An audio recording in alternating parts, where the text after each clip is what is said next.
জোকারপুর গ্রামের একটা বড় পুকুর ছিল, যেখান থেকে সবাই পানি নিত আর চারপাশের সব পশুরাও এসে সেখানেই পানি খেত।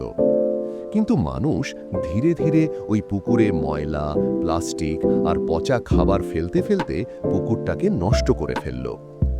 একদিন হঠাৎ দেখা গেল পানি পুরো শুকিয়ে গেছে, মাটি ফেটে চৌচির। মানুষ কলস হাতে কাঁদছে, এখন কি হবে, পানি পাবো কোথায়? ঠিক তখনই এগিয়ে এলো চারটে প্রাণী, একটা বড় গরু, দুটা হাঁস, এক বানর আর একটা হরিণ।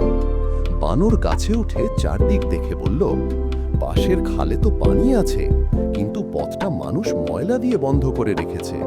গরু তার শিং দিয়ে কাদা ঠেলে সরালো, হরিণ নিজের পা দিয়ে ছোট চ্যানেল খুঁড়ল, হাঁসেরা ডানা নেড়ে পানি ঠেলে দিল।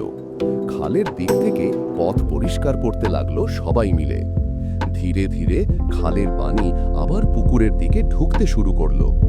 সূর্য ডোবার আগেই পুকুর অর্ধেক ভরে গেল স্বচ্ছ পানিতে। মানুষ দৌড়ে এসে লজ্জায় বলল, আমরা নষ্ট করেছি, তোমরা আমাদেরই বাঁচালে। পশুরা কিছুই বলল না, শুধু চুপচাপ হাঁটতে হাঁটতে চলে গেল। আর মানুষ বুঝে গেল, প্রকৃতি নষ্ট করলে একদিন প্রকৃতি শিক্ষা দিয়ে দেয়।